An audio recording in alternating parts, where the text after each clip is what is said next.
Unbound, the podcast where we unbind books to get to their hearts. The Peach Edition. Your hosts, us, it's Ariel and Raeleen. Hello. Hello. Today we are Peachy Queens. It's Peach true. Queens. It's Peach Day. It's Day Peach up Day in on here. the pod. It happened. All right. So, everyone, we did what we promised we would do. Yep. No one can say we're not women of our words, huh? True fact. So, if you missed this saga, welcome to the epic conclusion. Basically, what happened was 5 years ago, 4 or in 5 2020. years ago, in 2020, so 4 years ago, we made a promise.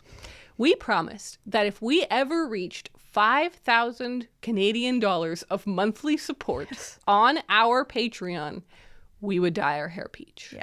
At the time, I bet we had 20 patrons. And so we thought it that would never happen. dream. Truly.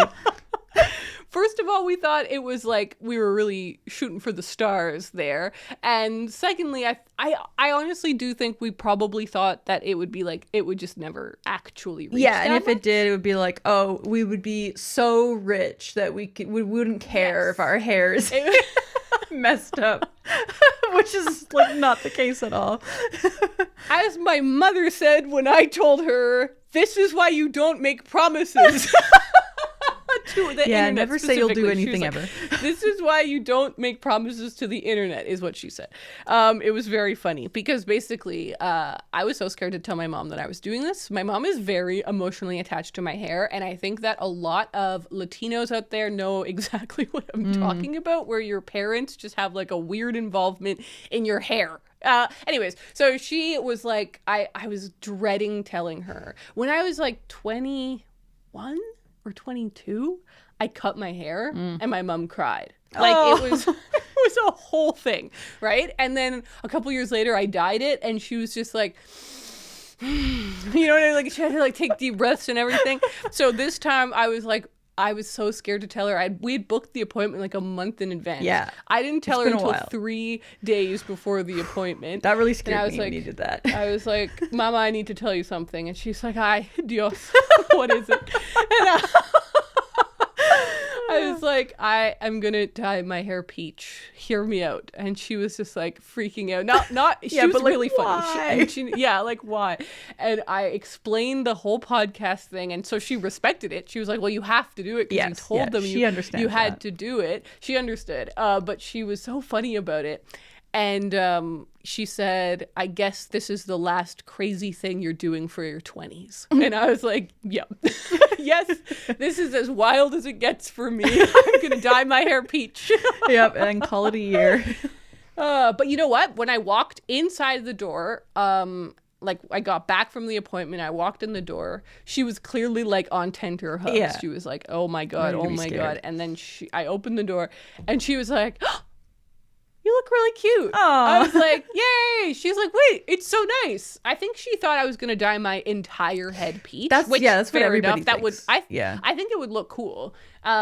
But it that's would be not scary. what I wanted to do. It would be a little too much for me. And so she was like, wait, this is cute. They're just like highlights. I was Yeah. like, yeah, they're peach highlights. She's like, I love it. So she That's so actually cute. has really come around to it. Oh, I love that. I actually saw my mom right after my appointment as well, Oh, which is what kind did of she funny. say? Well, it was funny because I was texting like everybody during my appointment because I had so much time, and I was like, "Oh Yeah. yeah, Mom, it's happening. Peach Day is happening." And she was like, "Oh, I just made a loaf of sourdough and I have some jam. Do you want to come over and grab it?" And I was like, "Yeah." Yes. So I was like, "I'm coming," and so I went over there, and she opened the door, and she just went, "Oh, it's so pretty." Oh, It was yeah. So that was yay. really nice. And then I got to come home with some fresh bread. So Wow. all in all, a Pretty pretty cool day. successful day. Yeah, no kidding. So, both of us have peach nails. We've leaned into the peach theme. We have peach nails, which is very fun. I have peach tea. Well, it's peach colored tea. It's actually pomegranate and raspberry or something, but it looks peachy. which Damn, is I should have made perfect. peach tea. I forgot to do that. But I have some peach things as well. I have this mug that has little peaches all over cute. it. It's a clear glass mug and it's got little peaches So cute. and says peachy. So that's pretty cool. I'll quickly run through the list of all the peach things I've bought if I can remember them all. So I already had a peach hand cream, so I was good there, but I got lip balm. I got a body lotion. I got the flavor syrup pump to put into drinks. Yes. I got multiple different types of energy drinks. There was lots of like sugar-free energy drinks. And so every time I saw one, I was like, boom, peach. Turns out peach is a huge flavor everywhere. Who would have thought? What else did I do? I bought actual peach slices in a jar. And I have been snacking on those. That's so funny. And multiple candles. I think that's pretty much. And a deodorant that I haven't started using yet. Oh, a peach deodorant. I know, there's peach everywhere. So it's been really funny. fun. And just like soda water, flavored peach, you know, anything I see that's peach, I've been just grabbing. Isn't that funny? We've like, okay, everyone listening to this who is into colors, you know, the color fandom out there. Yeah, that's a people for sure. Knows that this year is Pantone picked 2024's color as peach fuzz. So like the official color of 2024 is peach, but this has nothing to do with that. Like we literally picked peach as our color in 2020. If we ever, it could have been any year that we could have hit that goal. I know.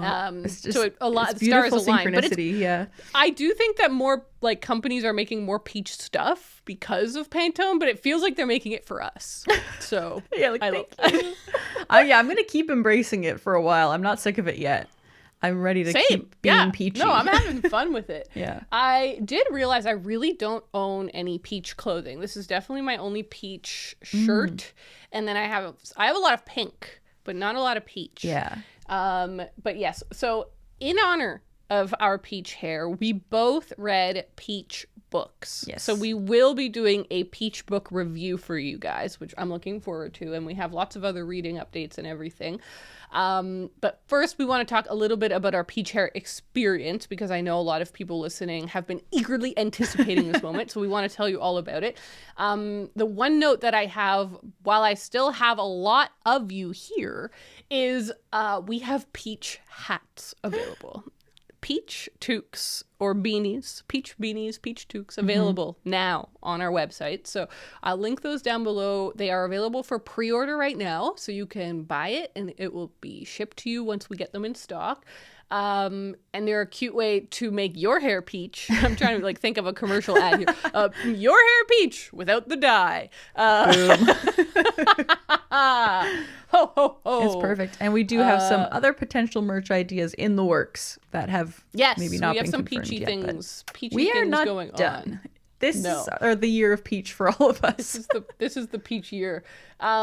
But yeah, okay, Raeleen, how about you just walk us through a couple minutes here of your experience getting your hair done? Yes. I'd love to hear So I've heard the tale like 3 times because we did our live show yesterday, but also we were texting live because we had our appointment at the exact same time. Yeah, we were really doing it together at the same time, which was fun. Ariel was a couple hours ahead of me, so she gave me a great tip: bring snacks, because you know we're going to be there for about 4 hours, and I was like, that's really smart. So I brought myself some snacks. I had my water, and I was like, okay, I'm feeling prepared. And but my whole thing was leading up to the appointment. Like for the past month, I've been telling people I was going to do like an ombre just along the whole bottom of my hair. And for people watching on video, you can see that I did not do that. So I showed up to the appointment, and my hairdresser was like, okay, so do you still want to do that? Or like, what are you thinking?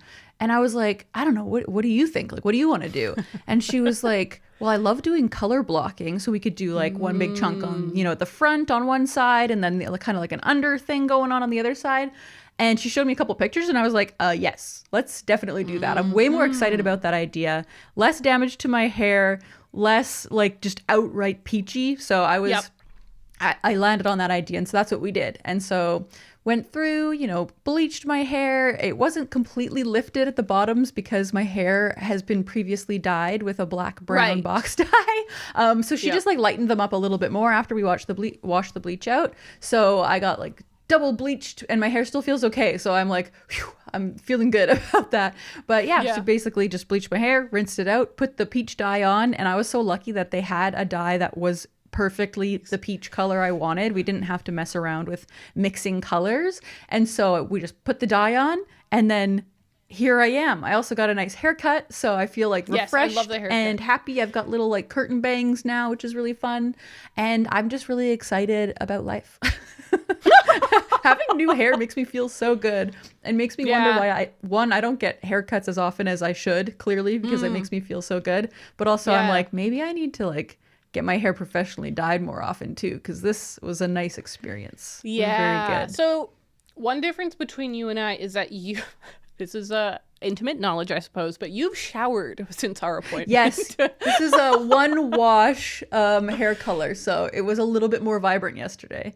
Yeah, I think because yesterday we did our Patreon live show, which we do every month, and your hair was a little closer to my hair color. It was a little bit more vibrant. So I specifically haven't showered wash my hair because I've been so scared. I don't know, I'm just nervous, and I wanted to make sure that it looked like as nice as when my hairdresser did it. For this initial episode, but I'm also very excited to wash it out because the color is quite vibrant, and so I think it will become peachier. It'll be lighter nice and lighter peachy. So so that's a little difference between, if you're wondering why Raeleen and I's hair color are a little different, it's because she's already one wash in, baby. But yeah, I am happy. And I think it looks like actually peach. Yeah, because yesterday it was more orange, I would say. Like it was definitely a little peach, more orange. but it was definitely like stronger on the orange front. And yours is really strong on the pink front right now. So I think if you wash it once, I know when I wash it once, it's going to be the peach that we kind of envisaged, but it's really cute right now. It is really cute.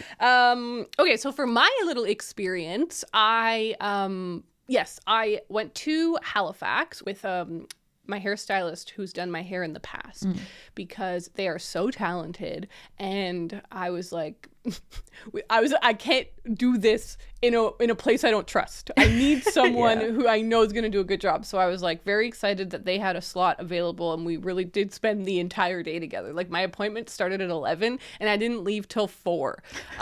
So it was a long time. So I think my appointment was 5 hours. Yours was like 4 hours? Mine was 4, yeah. Yeah, which just makes sense because I have longer, thicker hair. I'm still amazed yours didn't take longer than 5 hours. I thought it was going to take longer than that. Yeah, I think, again, also it's because most of my hair was natural. Yeah. So I probably just lifted faster than... Yeah, that's true. Than whatever. You're lucky in that regard. But yeah, so went in and did the same thing as you, obviously, like sat down, and my hairstylist was like, I know you sent me pictures, but let's completely talk about what you want. And I explained the whole story. I was like, so actually me and my best friend are doing this together because we have a podcast that reached an important milestone. Like what a... I know, I explained the whole thing too. My hairdresser was in love with it. She was like, this is so funny. Our hairstylists were really into the whole journey. And obviously I started earlier just because I'm in an earlier time zone than Raeleen. I'm 4 hours ahead of Raeleen. And so my appointment started at 10. You were still probably asleep. Or at 11, sorry. And you were probably still asleep. But I started sending you photos. And then when you woke up, you had some photos, and then you were like, I'm heading to the appointment now. I was like, get snacks, because I forgot to take snacks, and it was a big mistake. And then you went to your appointment, and we started sending photos back, and my hairstylist kept being like, where's Raeleen at? And I would show Sophie the photos and stuff. So I loved, that was really, really fun that we were able to do it at the exact same time. It is fun, so first of all, I told my hairstylist all of the whole story and the saga, and they loved it, and they were really invested in how you were gonna get your hair done because they were like, is Raeleen doing like the same kind of a balayage type thing? And I was like, there's some sort of a twist. Raeleen's not doing that anymore. Classic me, just like made a split-second decision. It's so funny. But then the other thing that I explained, there was so much it was such an info dump at the beginning of the session, but I was like, so the other big thing is that I got engaged. Oh, yeah. And they were like, yay. And I was like, yeah, it's awesome. But it means that in a year, I'm going to get married, and I want my hair to be brown. So we've got to like think forward how this is going to look in a year. And Sophie was so good about that because they were like, well, listen, if you want this, then we shouldn't do this, and we should do this, and this will be easy to do, and we'll do it in this way so that these will blend out and all of it. So I just felt like I felt so safe in their hands. I was like, Sophie's got this figured out. I just have to sit here and smile and text Raeleen photos. So I'm sure we've inserted some photos and videos here or whatever so everyone can see the experience, and we'll have some on our Instagram as well for everyone who wants to see them there and doesn't listen to or watch the video version. But it was a really fun appointment, and I will say we had a giant conversation throughout the entire appointment. We kept coming back to this theme of what is peach, because it is exactly the center point between orange and pink. Like, it's not quite orange and it's not quite pink. It's right in the middle. And Sophie was like, if you had to lean slightly one way, I was like, I guess I'd slightly lean orange, because when you look at a peach, an actual peach, it's more orange. I feel like they're more orange than they are pink. But then if you think about like the Animal Crossing peach, that's fully pink. That's more pink. Yeah. Yeah, they can really be either one. Like, it can really in vary, cartoon but world. I love the color that we landed on. I think on camera it's looking a lot more dark pink than it is in real life. But especially next week, you guys will see. Once I wash it, it's gonna fade. It'll be fun to see it week to week how it changes. Yeah, it will be fun. And also, at the end of my very long appointment, Sophie was like, do you want a blowout? Do you want to straighten? How do you want to finish it? And I was like, let's just finish it curly, because I would like to see how you style it, since that's what I'm going to be doing every single day. And I really appreciated that Sophie like really took into account that my hair is curly. Like, that is why I found Sophie, because I found that they're really good at curly hair. Yeah, that's important. And so that was really important to me, because it looks so cute curly, and I just feel like they nailed what it would look like. My favorite part of my hair, I will say, is my little bangs. I love my little peachy bangs. I think they're so cute and funny. Yeah, so there you go. That's our little saga. It was a lot of fun. Yeah, my favorite part really was texting you. Yeah, it was so funny. And like, my hairdresser became very invested in Ariel's journey and hair as well. Like, when I told her that you have curly hair and that you're getting married soon, she was like, she has to wear her natural curls at her wedding. Like, she was just like, she got very invested in it. She's like, those curls are incredible. Like, don't let her do anything else with them. I was like, I'm sure she'll wear her hair curly, but I can't promise that. Oh, that's an interesting conversation, actually. Yeah. I don't know. Because on the one hand, I would totally wear my hair curly because I love my curly hair. I actually love my curly hair. I think there was a period in like high school where I wavered. I wavered. I wish I'd had straight hair, probably because of the Princess Diaries. That's a very anti-curly hair movie. Yeah, that's true. Actually, every movie from our teenagehood is like, to be a cool chick, you have to have straight hair. Pretty much, that was the vibe. The 2010s loved a flat iron, but I love my curls. But at the same time, when it's a special event, it's kind of fun to do something you wouldn't normally do. So I don't know. I know, for example, Raeleen, you wore your glasses. I was going to ask you about glasses wedding. too. Yeah, you wore your glasses at your wedding because you were like, this is me. I wear glasses. Every day I wear glasses. Yeah. I'm like, yeah, no, you're totally right. On the other hand, I'm like, it's a special occasion and it's kind of fun to like. And you like to not wear glasses sometimes too. Like, I personally, like how I look with glasses better than how I look without them. But I know that sometimes you'll like not wear glasses as part of your outfit. And I'm like, that's cool too. So if the outfit demands it, I will put on contact lenses. Yeah, exactly. Actually, today, Raeleen, I'm wearing my peach glasses. I was gonna say, you're wearing different glasses and I like it. I have pink. I have like pink see-through frames as well. I should have worn them a little closer to the camera here. But a year ago, I got new glasses. And now I'm showing them to Raeleen, whose camera's over there. A year ago, I got a new prescription. And I ordered a new pair of the exact same glasses I'd been wearing before. Nice. Because I love those glasses. But then I was like, actually, I really do need a second pair in case my first pair breaks. Yeah. So I got these, which are like a peachy pink. And today I was like, oh, I got to wear the peachy pink ones. I might actually transition full time to these. Now I really like with those. My hair. Yeah. This is a big debate. I don't know. Are they a little too small? I like a bigger frame. I'm not sure. Anyways. I think they look good. I think they look good. Thanks, Raeleen. You're welcome. I appreciate that. All right. How about we review some peachy books? It's a peachy episode. It's our peachy hair. You know what's another thing? What? I think this is going to be fun for spring. I think this is 100%. A nice lightning moment. Looking forward. I will say February was one of the worst months ever. Yeah. It always sucks. February always sucks in Canada. It's a dark, dark time. I'm glad we're past it. I'm ready for spring. I feel the exact same. Today's a really sunny day. I actually had to close the curtain because it was shining in my eye.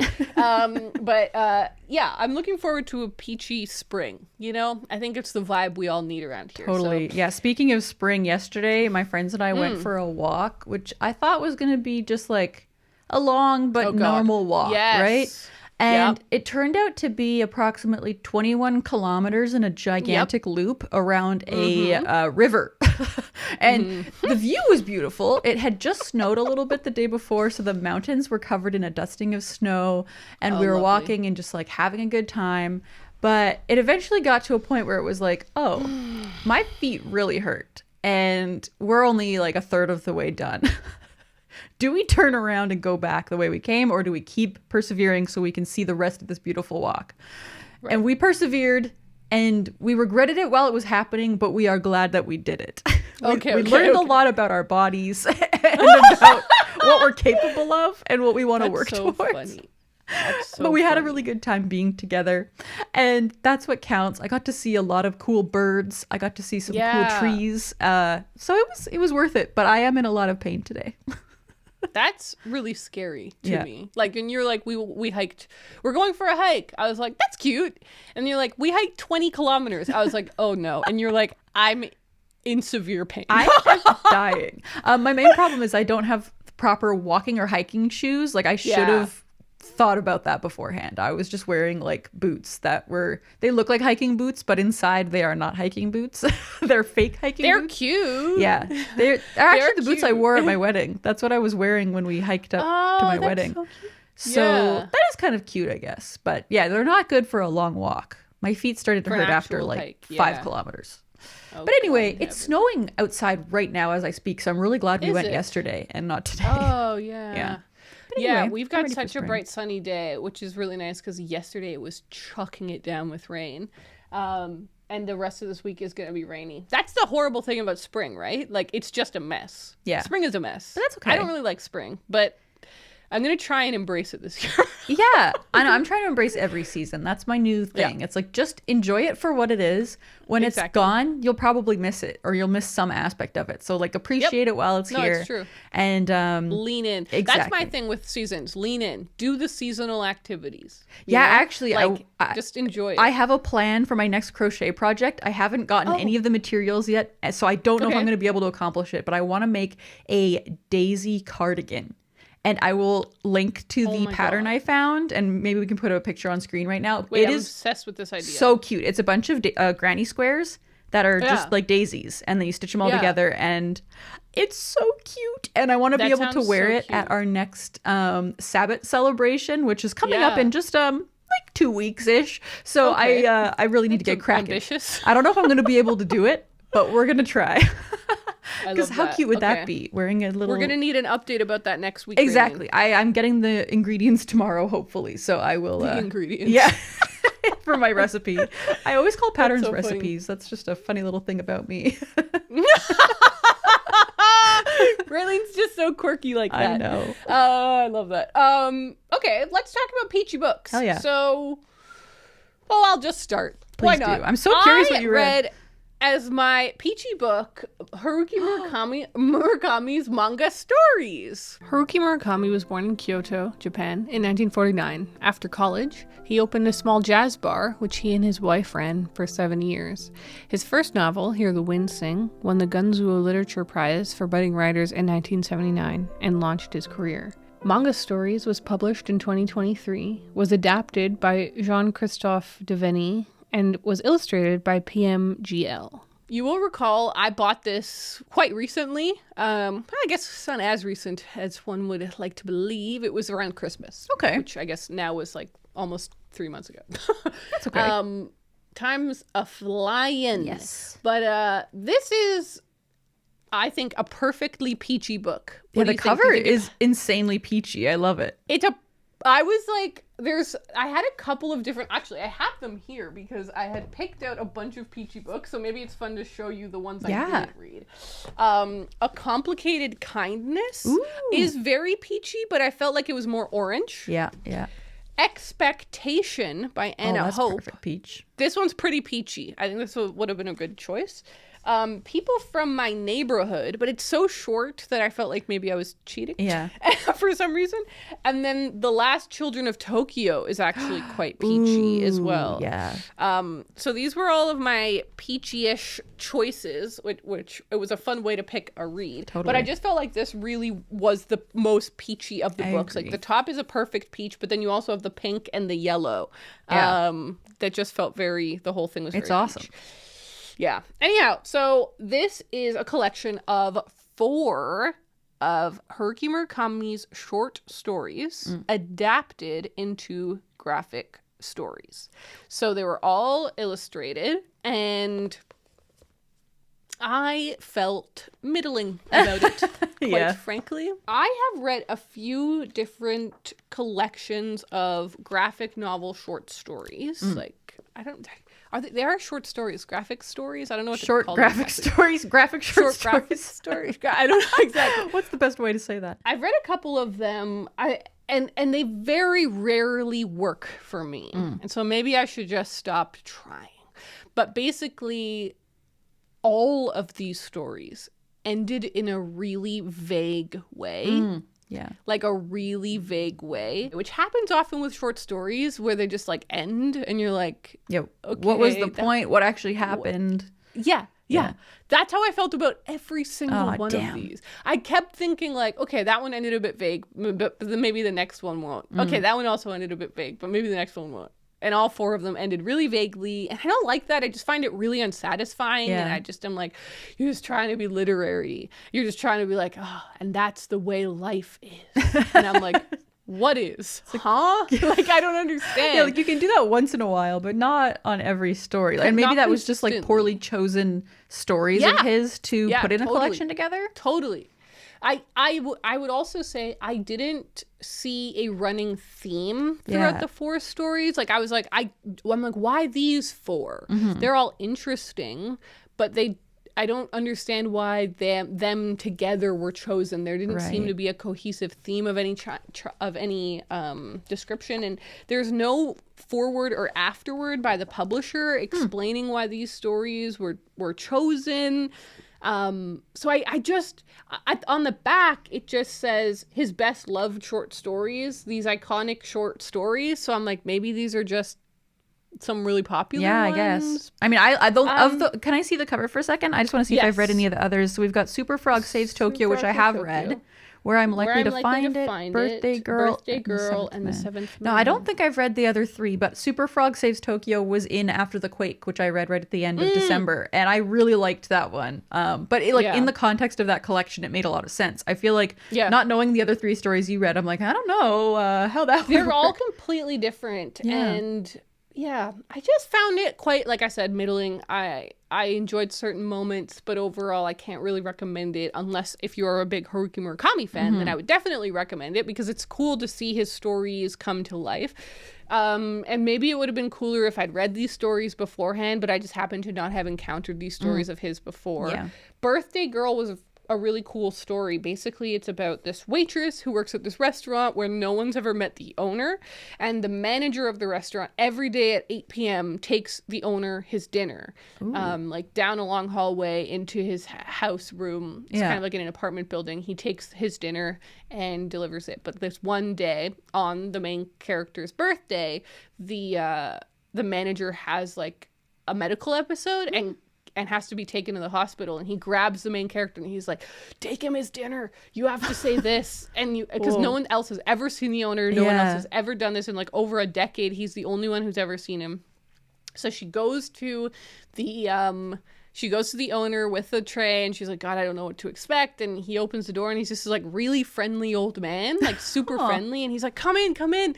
Thank you for bringing me my food. How are you? How old are you? And she's like, I'm actually 20 as of today. And he's like, oh, it's your birthday. I would like to grant you a wish. And she's like, what? And he's like, yes, I'll grant you a wish. Anything you ask for. And gosh. I'm reading this. I was loving this story. Yeah, that's I was great. like, this is so cool. at the same time, you're seeing her like 20 years later. And she's telling this to her friend. She's saying like, this is what happened to me on my 20th birthday. And he's like, gosh, are you happy with what you wished for? And she's like, yeah, I think I asked for the right thing. And he's like, that's cool. Do you feel that it's come true yet? And she's like, she's kind of vague about it. She's like, well, there's still time, blah, blah, blah. Yeah. And then he's like, can I ask what it is? Yeah. And then she just like looks off into the distance and the story's over. What? I want to know what it was.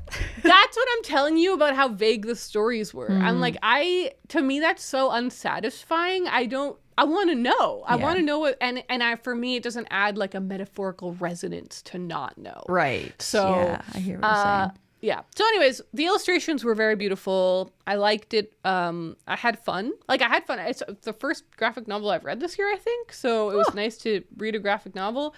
But meh. How'd yours go? Well, I went in like a very peach forward direction. So I decided to read Eat a Peach by David Chang. David Chang was born in Arlington, Virginia in 1977. In 2004, he opened his first restaurant, Momofuku Noodle Bar, in the East Village of New York City. Over the years, he has opened multiple new restaurants, including one in Sydney, Australia, one in Toronto, and another in Los Angeles. In 2009, Chang released a cookbook called Momofuku together with Peter Meehan. The two of them also co-ran a quarterly magazine called Lucky Peach, which is the English translation of Momofuku, and in 2020 he released his memoir Eat a Peach. Not to mention he's a TV personality and has made many appearances on his own Netflix shows as well as Jon Favreau's The Chef Show. This is a book that I have been meaning to read since last year when I bought it. I bought this at the same... perfect peach I know. read. It's literally got a peach on the cover, peach in the title. Apparently David Chang is obsessed with peaches, as I learned while I was reading this book, because I didn't realize that Momofuku meant Lucky Peach. And he also made this magazine. Yeah. And then he made this magazine called Lucky Peach. And he's just like, I don't know why he named them that, though. He never explains like where the name came from. But he loves the word peach, I guess. So it was kind of perfect. But this is also, it is a memoir. The book has nothing to do with peaches. And so it was just a nice chef memoir for me to read. Sick. Yeah. And I didn't really know much about him going into this. So it was definitely like an eye-opening kind of memoir. But it's kind of a weird book also. Like he explains at the very beginning in the introduction that he kind of wanted this book to be like an or not an introduction, but more like instructions for chefs to like how would you start a restaurant, and like once you do have a restaurant, how do you like make it successful. It was kind of more instructional, but it became like more of a memoir, and so it's now this weird hybrid like in between the two things. It's kind of like On Writing by Stephen King. A little bit, but I think I Yeah. think Stephen King did it in a much better way. Like, I feel like he was more successful with that formula. With this, I kind of wish that it had just been one or the other. Like, I would have liked to just read an instructional, like, how do you start a restaurant? I find that very interesting. And, like, if it had been just fully a memoir, I feel like that would have been cool, too. And there was even, like, an epilogue, kind of, that was like 25 or something rules for opening a restaurant. And it was weird because I feel like the whole book had those things peppered throughout, but then he had this like definitive list at the end as well. Right. And so I was like, what is going on? But all in all, I think it was an okay book. Like, if you're interested in learning more about him and like how Momofuku got started, like I didn't realize quite how large of a like industry it has become. Like, it's such a large restaurant group, and it's cool to hear how he started and how, like, you know, failure was so close around every single decision that happened. Like, things could have fallen apart so many times. And so that whole aspect was really interesting. But he also talks a lot about his depression and anxiety and like how that helped him with like opening his first restaurant. Like, it really pushed him forward, and because he was kind of like, this is make or break. Like, if this doesn't work out, whatever, that's it for me. Like, he was really much like on the precipice of destruction, of self-destruction. So it was definitely an interesting tale to hear through his voice. I actually also listened to the audiobook for a lot of it because I found I wasn't having a lot of time to sit down and read when I was reading this, and it was good to listen to the audiobook, though I will say, not my favorite audiobook I've ever listened to. Like, I feel like he was a little bit awkward as a narrator, so keep that in mind. I did find that kind of interesting because I'm like, but he's a TV personality. Like, he talks a lot. Yeah, I've seen videos of his and stuff. Yeah, I don't know. There was something about him reading the book that felt kind of like stilted sometimes, so just keep that in mind. It's not as good as Stanley Tucci's, unfortunately. That was a really good audiobook, but so we are not Peachy book fans. I guess not in this scenario. The only other options I really had, I think there was only other one that I was considering. I was also thinking the Manual for Cleaning Women by Lucia Berlin. Yes, because that one is like a perfectly peachy book as well, but it's kind of long. It's a short story collection, and it is fairly long, so I'm saving that one for another time. But yeah, that was my only other option. Maybe it would have been a better option, but I am glad that I read this. And like, I do think it is the peachiest book I own, so I kind of had to. Can I tell you my Momofuku story? Yes, I know you've been to one of them, right? Or I don't know. Yes, I have a good tale. I have a good tale when it comes to this one. Please. So I was in Toronto during a YouTuber-y event thing, and a bunch of us, after the event was over, wanted to get dinner. We went to a restaurant and it had like an hour wait. And we were like, that's way too long to wait. So we went to another restaurant and they were like, we've got like an hour wait. We're like, oh, that's way too long. And we were like, should we try Momofuku? Like, that's where we wanted to go. Yeah. We were all excited about it. And if everything is going to be an hour wait, we may as well wait there. Right. So we go to Momofuku and they had like an hour and a half wait. But they had like a little lounge area that you could sit in while you waited. So we're like, if we're going to have to wait almost everywhere we go anyways, we may as well wait here. We get to go to the restaurant we actually want to go to, and we can sit in like a loungy place. So we just got put on the wait list and we all just plopped down and started waiting. Then one of our friends who I won't name anyone just in case. So one of our friends who was in our group, they'd been running late.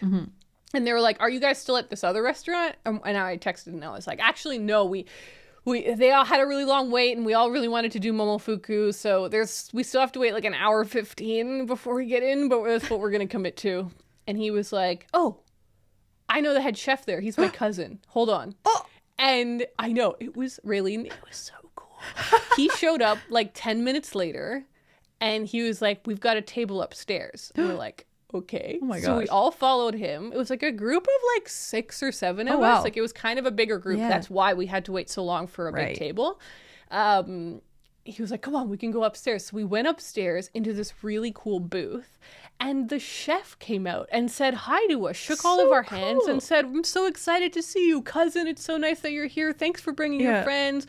I'm just going to send out some food. Is that all right? And we're like, yeah, of course. Of course. So first of all, we got it for free. But secondly, we basically got this tasting menu of all of this really cool food that got sent out. We didn't get to choose any of it, which was awesome. I love that. It was such a cool experience having this incredible restaurant with these incredible, like high, like world-class Toronto chefs and everything, just sending out the food that they wanted to send us, and we all ate so much food. It was so cool. And I've never felt more like a rock star. I was gonna say, what's really cool about that too is in the book that like David Chang is saying, like, he talks about how that's like his favorite thing to do, because like when they start like just sending food to friends, basically, it's like, because basically when they first started the restaurant, like they weren't getting a lot of, people just off the street kind of like coming in and enjoying their food, because they felt like they were kind of doing like crazy stuff with food and it maybe wasn't like resonating with people. And so they're like, our favorite thing is actually to like make food for our chef friends, because they're willing to try the weirder things and all this kind of stuff. So that's kind of cool that you had that experience. That is cool. It was so cool. And I've never been back to Momofuku because it's very expensive and only in big fancy cities. So I've never gone back, but my one experience of it was so cool. That's awesome. It really was one of like the best culinary and restaurant experiences I've ever had. All right, so that's our peachy books. That's our peachy time. Now we're just back to being the same old pod. Huh? Forget about the time to talk about other books. So I will start off by saying I finished 7 Empty Houses by Samantha Schweblin. Originally from Buenos Aires, Samantha Schweblin lives in Berlin. Of her 4 works that have been translated into English, 3 have been nominated for the Booker International Prize. 7 Empty Houses was published in late 2023 with a translation by Megan McDowell, who has translated all of Schweblin's books and who was born in Kentucky and now lives in Chile.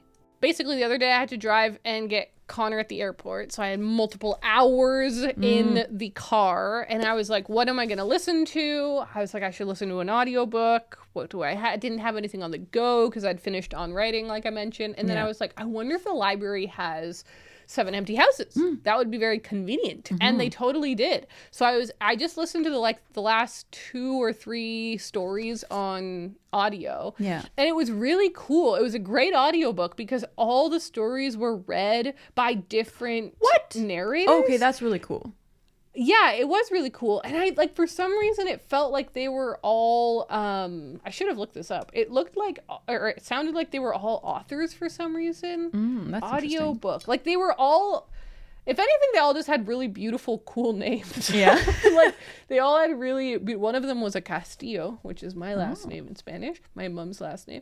But yeah, I'm trying to see, like, are these people writers or just all really great narrators? But they were all Latino, which was cool. Anyways, it was a really great audiobook. So if you want to listen to a short story audiobook, I do recommend this one. The narrators were really good. Nice.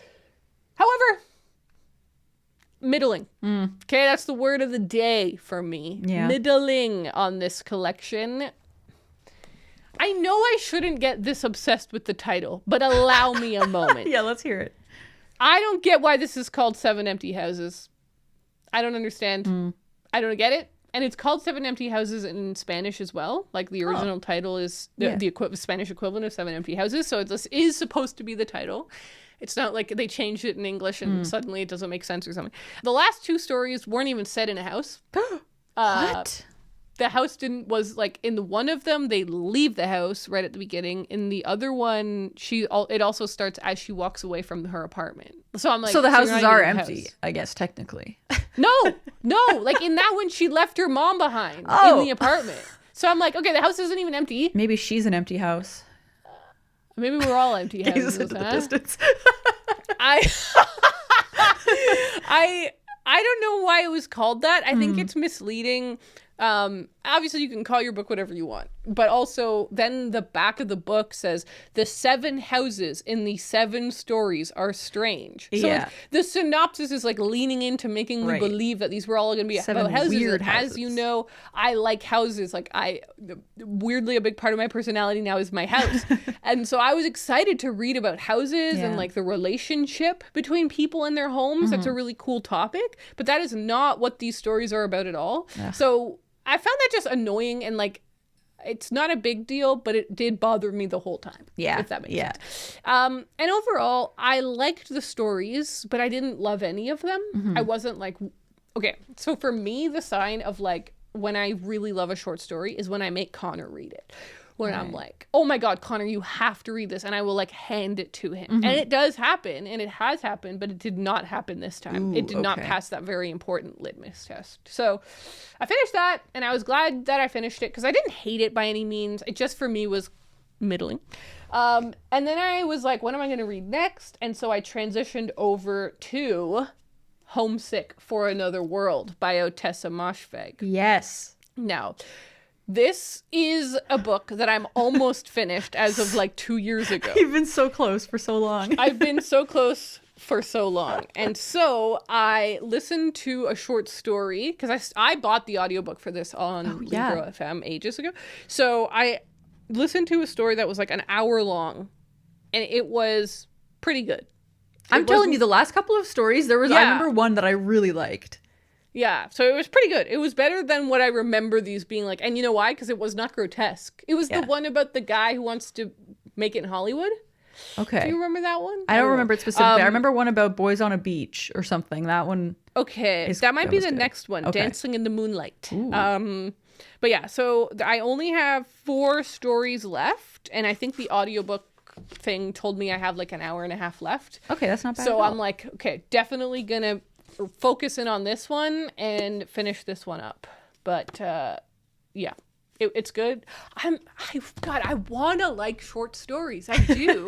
Because the concept, like, I love short novels. I like something that's short and succinct and specific. And, like, the author has an idea and they explain it to you and that's it. We're done. Yeah. But I find with short stories that, like, maybe it just is too short. Like, they just don't have enough time to make an interesting point, usually. Like, it's enough to set a stage. I think it takes but great not enough skill to do much on to it. write a really good short story. Thing. I think it does. It's harder than it looks. No, I think you're right. I think you're right. So I think if you, like, I'll definitely keep that in mind. If I read a really great short story, like, I will let you know, because I am also always on the hunt for great short stories. Like, I've read a lot of collections now, and most of them have been middling, but there are a few that stick out, and I think that are really, really worth reading. So it's fascinating because so many authors start with short stories, which makes sense because a short story can be published in a magazine, it can be published in an anthology. It's like a lot more marketable for those kinds of smaller avenues at the beginning of your career. But you'd think, therefore, that more people would be like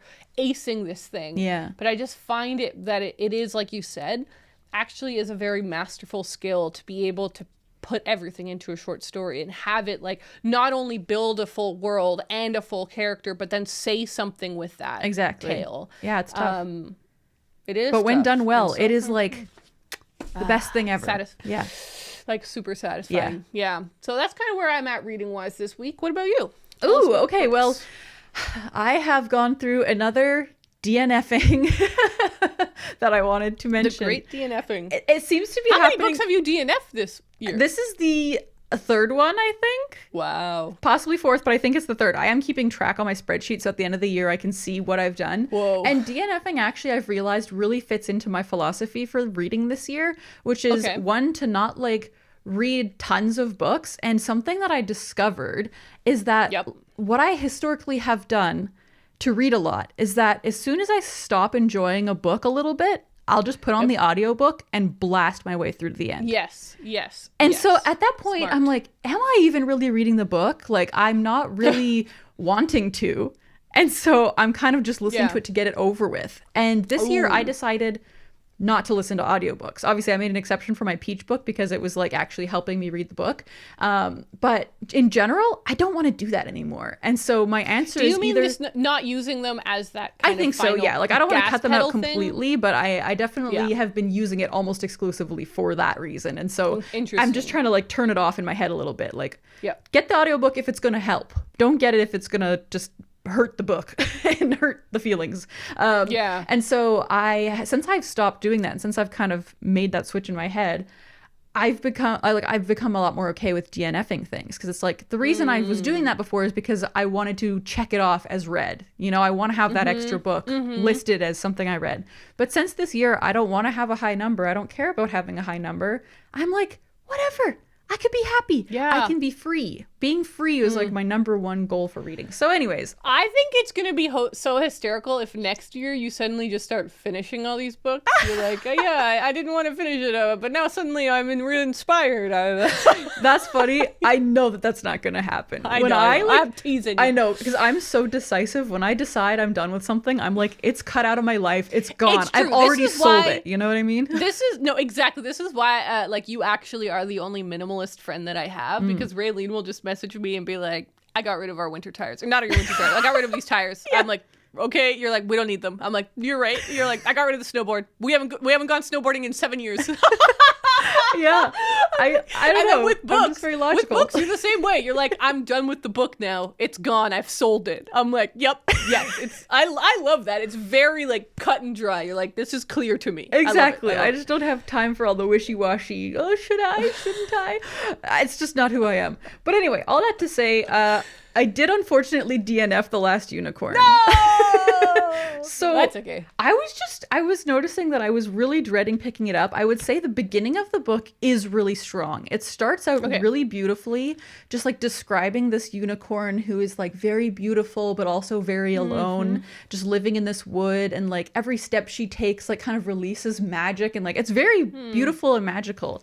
But then it kind of turns into this journey with this weird magician guy, and they pick someone else up along the way. And I just didn't care about their story and what was going on. It felt kind of like confusing. It felt like it was a fairy tale, which could have been for kids or adults at different moments. Like depending on what part you were at, it had a different kind of tone.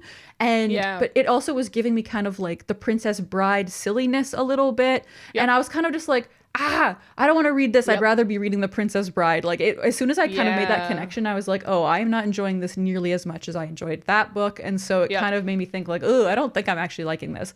And so I just decided it's just a not for me. Good for you. And good for you. It felt kind of like it made sense too, because one of my good friends read this book a few years ago and hated it, and she's been telling me ever since then like that's not a good book. And I'm like, oh, I'm sure it's great. Patrick Rothfuss loves it. Everybody loves it. I'll give it a go. And now I'm like, no, I understand where she was coming from. So it's unfortunate. Ariel did buy me this book, so I feel bad, but I don't feel bad. I'm not offended because I have gotten you lots of great books that you have. Yeah. So I feel like I have actually a pretty good track record with buying you books. And you can never fully know. It's not like you wrote the book and you had good ideas when you bought it for me. One. Yeah. I'm not upset about that because you just last week read Private Eye and liked it. So. It was so good. Yeah. There you go. You never can know. You win some, you lose some. Yeah. But I then decided, I mean, I kind of have made up for it, I think, by reading a book that you picked for me. Yeah. This is like the Ariel reading week. So when I was at my hair appointment, I had just DNF'd this like a couple days before and hadn't been able to figure out what I wanted to read next. And so I was just sitting there. I brought my little e-reader and I was like, Ariel, help me pick a book. And so I sent her a picture of one page of my e-reader and she was like, okay, this is the book you're going to read. So I am now reading Project Hail Mary by Andy Weir.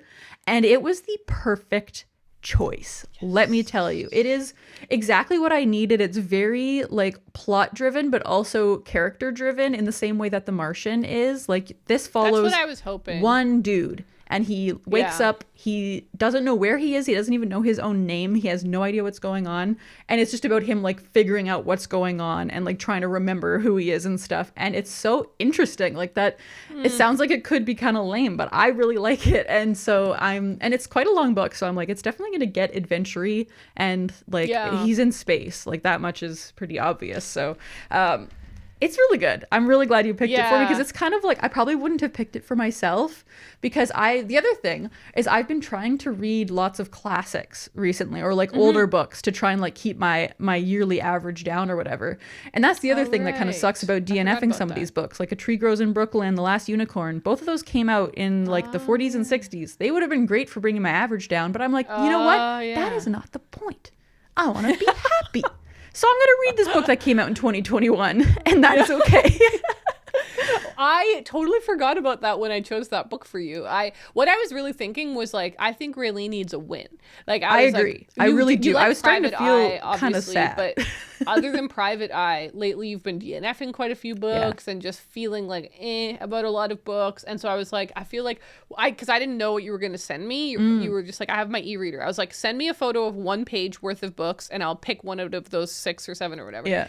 And I was like, whatever she sends me, I'm going to just pick the one that I think is the most plot, like action heavy adventure plot. And then I saw that one and I was like, my dad really liked that book as well. So I had this little stamp of approval in the back of my mind. But mainly I was just like, that book is fun, I think. So I picked that one. So I'm glad it's working out. That's fun. Yeah, it was the perfect choice. You really nailed it. I also got a couple of books this week. Cool. Did you? Or am I alone over here? Oh, God. Okay. So mine was because I had pre-ordered a book that was a new release. Yeah. So I'll start with that one. I got Wandering Stars by Tommy Orange. So this is the author who wrote There, for those who don't know. Yeah. And this one is kind of connected to the world of There. Like it's set in a similar scenario. I think it's actually set like quite a long, set in 1864. So this is like taking it back to like the original kind of inciting incident that is referred back to in There. So cool. I'm like, this is going to be so good. So it's connected? It's connected, yeah. Is it a sequel? Well, or a prequel? It's kind or is it just kind of I would say it's like an unofficial prequel, but I can't really say for sure without having read it. But sure, you haven't read it yet. I do think I want to reread There before reading this though, just so I can like be fully immersed in it. And There is such a good quick read, so so that's kind of where I'm thinking with that, but I'm really excited to own that. Cool. But then my local used bookstore also gave me a call because one of my requests came in, and it was Delicates by Brenna Thumler. Oh my God, yay! I have not read this yet. Okay, So cool. I'm so excited to finally own this, and I still don't have Lights, so I don't have the full trilogy, but I think sometime this year I may have to do a little reread of Sheets, and then also read this and possibly buy Lights so I can read it. So I'm really excited. It's bigger than I thought it was going to be. It's like a little bit bigger than Sheets. It is. It's long. Yeah. It's longer than the first one. Yeah, but I'm excited. I feel really good about that little haul. It is time for the mailroom.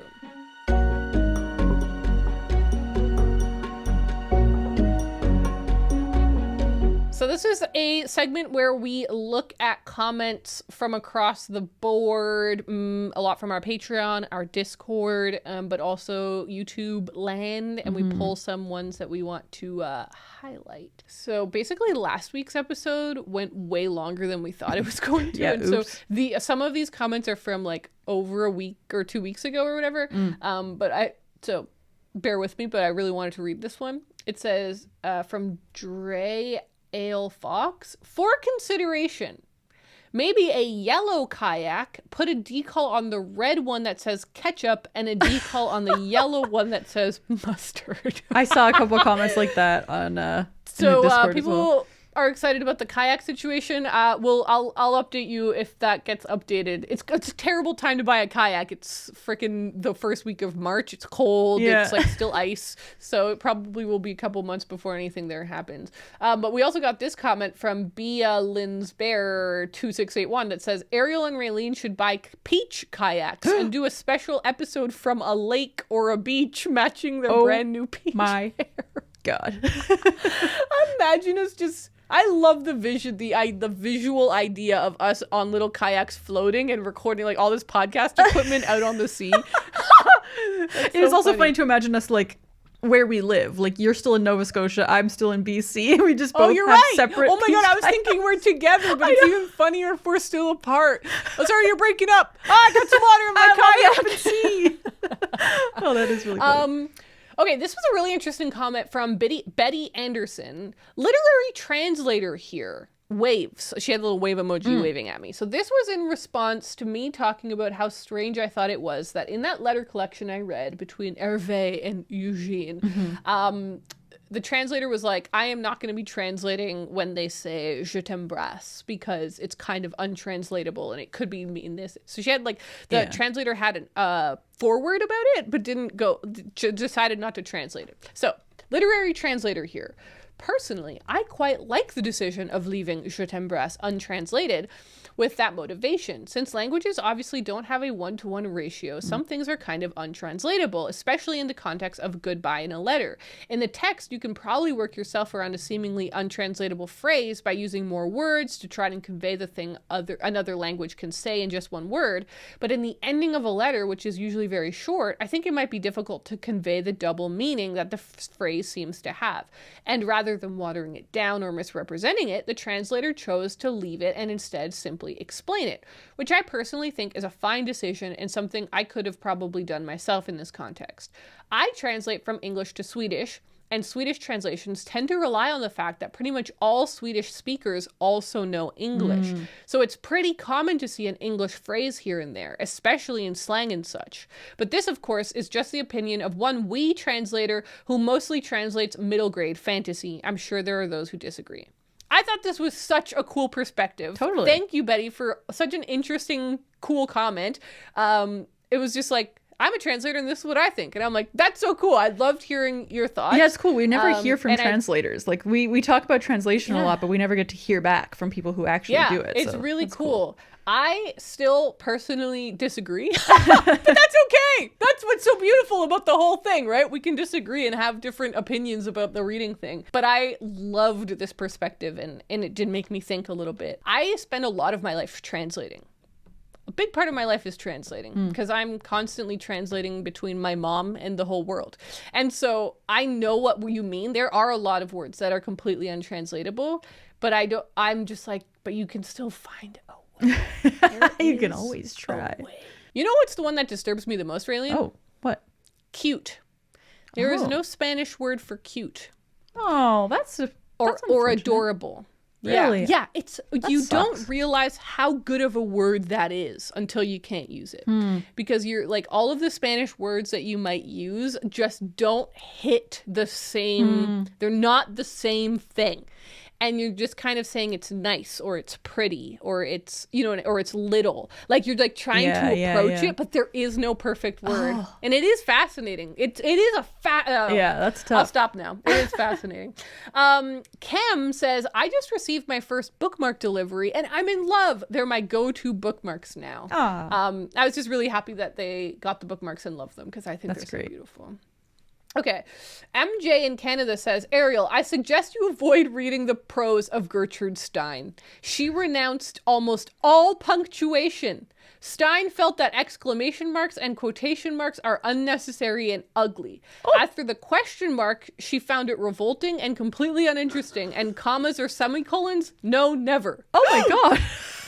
That's terrifying. Gertrude? I didn't know that about her. I didn't know that either. I've heard that most people don't like Gertrude Stein's writing. I really wanted to read something that and I still plan on doing it someday. I think I have a tiny little, we know those little penguin mini books, the little teal ones. I think I might have a Gertrude Stein one of that. But I've heard that people don't like her writing. Like it's really stuffy. And I just love Kathy Bates's interpretation of Gertrude Stein in Midnight in Paris. So I always thought I'd like Gertrude Stein, but maybe not. Yeah, that's funny. Maybe not. Okay, my final comment that I pulled, there were so many good ones this time, was from Elizabeth. And she said, nothing is more iconic than the epigraph at the start of Eclipse in the Twilight series, though. Ha ha ha ha ha ha ha ha ha ha ha ha. So this was in response to our big conversation about epigraphs. We got a comment in one of our Reading Confessions eps that someone who had sent in a message hated epigraphs, thought they were pretentious and stupid. And I kind of fought back. I was like, no, epigraphs are beautiful. But now Elizabeth says that the one in Eclipse is very you've got epic. it there. Now, I don't remember it. You've laughed, so do you remember No, it? I don't, but I laugh because it's freaking Twilight. It's going to be good. It's going to be good. So I pulled this down from my shelf, and I haven't looked at it. It's probably Shakespeare. I have no idea. It's probably something so ridiculous. I'm very excited. Okay, to my husband. That can't be right. So, it's a Robert Frost poem. Okay. Fire and Ice. Sorry, I have to read this seriously. Some say the world will end in fire. Some say in ice. From what I've tasted of desire, I hold with those who favor fire. But if it had to perish twice, I think I know enough of hate to say that for destruction ice is also great and would suffice. Robert Frost. Whoa. You know what? And then there's a little preface that the last sentence of the preface is, somewhere far, far away in the cold forest, a wolf howled. Ow! Man, you're making me want to reread Twilight right now. God, it's good. It's good. It is so good. Oh, that's nice. That's really cool. Okay, wait. Now I'm also looking at the dedication. Also to my children, Gabe, Seth, and Eli, for letting me experience the kind of love that people freely die for. Okay, Seth is one of the wolf I was just characters. thinking that. She named one of the characters. But is Gabe and Eli in the book? I don't think there's a Gabe and an Eli. No. Are you allowed to pick one of your kids? That's to put crazy. Oh, we know who's the favorite. Twilight is perfect. Moving right along. All right, Raeleen, what about you? Okay. What comments did you Yeah, find I've got an assortment of random things. So I'll start out with this one from Rachel, who has let us know that the Days at the Murasaki Bookshop is getting a sequel. I don't know if you knew about this. There's a second book called More Days at the Murasaki Bookshop.